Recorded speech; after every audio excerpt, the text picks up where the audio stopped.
Hello students, welcome to my channel. Please subscribe and share. তো students, আজকের ক্লাসে আমি আলোচনা করব ভস্মাসুরহ কথা, অর্থাৎ ভস্মাসুর কথা, তাই না? দেখে নাও টেক্সটটা একটু দেখো। পুরা কশ্চিৎ অসুরহ আসিত, মানে পুরা মানে প্রাচীনকালে, কশ্চিৎ মানে কোনো এক, তাই না? অসুরহ আসিত, অসুর ছিল। স চিরকালং কঠোরং কৃচ্ছ সাধনং কৃত্বা তপশ্চরণং কৃতবান। সে চিরকাল অর্থাৎ দীর্ঘকাল বা দীর্ঘদিন ধরে কঠোর কৃচ্ছ সাধন করেছিল, মানে কঠোর কর্ম করে কি করেছিল? তপশ্চরণং কৃতবান, তপস্যা করেছিল। স তদা দেবাদিদেবং মহাদেবম আরাধিত বান, এটা হচ্ছে আরাধিতবান হবে। স তদা, সে তখন দেবাদিদেবং মহাদেবং অর্থাৎ দেবাদিদেব মহাদেবকে আরাধনা করেছিল, বা দেবাদিদেব মহাদেবের আরাধনা করেছিল, তাই না? তস্য তপস্যা মহাদেব পরমাতুষ্ট অভবৎ, তার তপস্যায় মহাদেব অত্যন্ত সন্তুষ্ট হয়েছিলেন বা পরম তুষ্ট হয়েছিলেন, তাই না? দেবাদিদেব তম উক্তবান, দেবাদিদেব মহাদেব তাকে বলল, বৎস বৎস বা বাছা, অহং প্রসন্ন অস্মি, আমি প্রসন্ন হয়েছি। কার উপর? তোমার উপর। তম এবং কঠোরং তপস্যানং মা করু, তুমি কিন্তু আর কঠোর তপস্যা করো না, বরং প্রার্থয়, বর প্রার্থনা করো, তাই না? তদাকর্ণস্য অসুরঃ শিবং প্রণম্য অবদৎ, তা শুনে সেই অসুর মহাদেবকে বা শিবকে প্রণাম করে বলল, যদি ভগবান মই তুষ্ট হে ভগবান, যদি আপনি আমার উপর সন্তুষ্ট হয়েছেন, তর্হি এবং বরং মে দেহি কস্য অপি শিরোপরি মম হস্তস্থিতে স ভস্মীভূত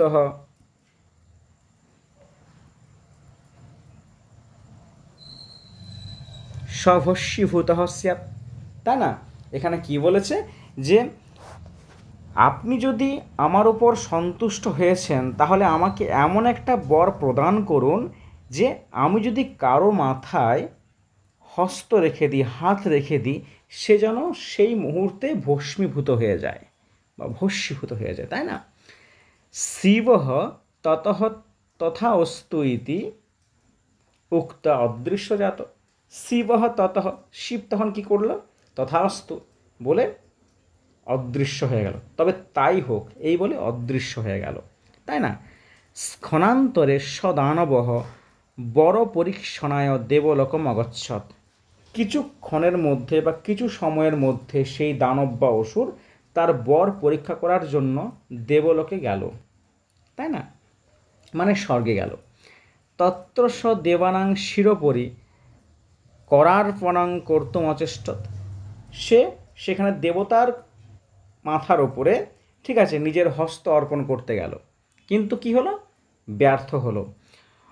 অসুর ভয়াৎ দেবাহা তদা কৈলাসে শিব সকাসঙ্গতাহা, অসুরের ভয়ে দেবগণেরা কী করলো? তখন কৈলাসে মহাদেবের কাছে গেল।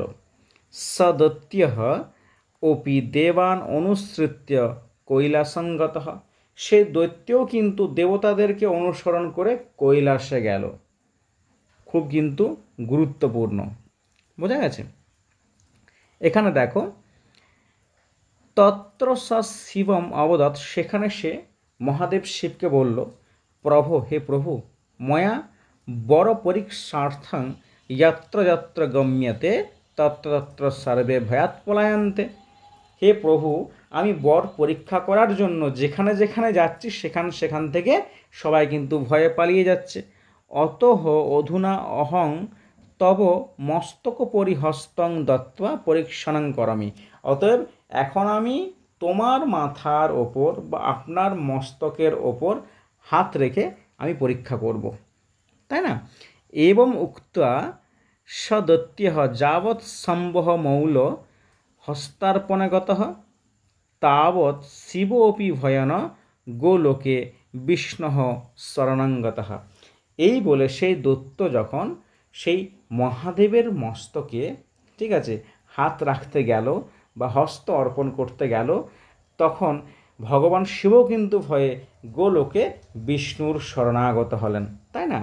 ততঃ সর্বম নিবেদয়ন অসুরোপি শিবমনুসৃত্য গোলোকং প্রবিষ্ট।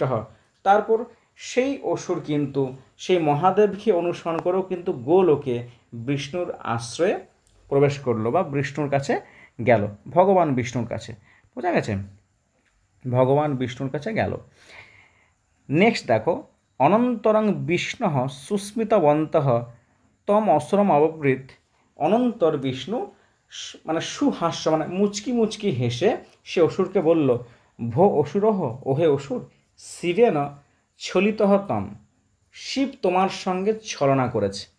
অপি ন জানাসি তম শিরসি করার পণে কদাপি কস্যাপি মৃত্যু ন হবে। তুমি কি জানো না যে তুমি যদি কারোর মস্তকে তোমার হাত রেখে দাও তাহলে কারোরই কিন্তু মৃত্যু হবে না।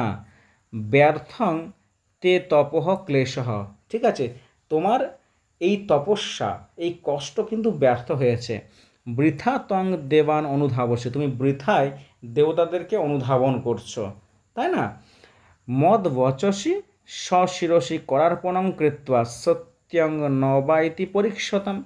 আমার কথা শুনে তুমি তোমার নিজের মাথায় হাত রেখে দেখো, তাহলে সত্য না মিথ্যা এটা পরীক্ষা হয়ে যাবে, অর্থাৎ তুমি কিন্তু জানতে পেরে যাবে। অথ বিষ্ণু বচনাং শ্রুত্বা স অসুরঃ সশিরসি হস্তার্পিতে সতি ভস্মস্যাৎ অহবৎ। অনন্তর ভগবান বিষ্ণুর বচন শুনে, ঠিক আছে, বিস্মিত হয়ে সেই অসুর নিজের মাথায় হাত যখনই অর্পণ করলেন, যখনই হাত রাখলেন, তখনই সে কী হয়ে গেল? সেই অসুর ভস্মীভূত হয়ে গেল, ছাই হয়ে গেল, ভস্ম হয়ে গেল, তাই না? সেই জন্য কথা আছে না যে যে কোনো জিনিস অপাত্রে দান করা উচিত নয়। সেই পাত্রটি আগে যোগ্য কিনা, সেই ব্যক্তিটি আগে যোগ্য কিনা, সেই সব বিচার করেই কিন্তু কোনো শক্তি প্রদান করা উচিত, কোনো কিছু দান করা উচিত। তাহলে স্টুডেন্টস, আজকের ক্লাসে এটাই। পরের ক্লাসে আবার নতুন টপিক নিয়ে হাজির হব। ততক্ষণ পর্যন্ত কিন্তু তোমরা সঙ্গে থেকো। আর আমার ক্লাসের এই ভিডিওগুলো যদি তোমাদের ভালো লেগে থাকে, চ্যানেলটিকে অবশ্যই সাবস্ক্রাইব করবে, শেয়ার করবে, আর লাইক কমেন্ট করতে কিন্তু ভুলো না।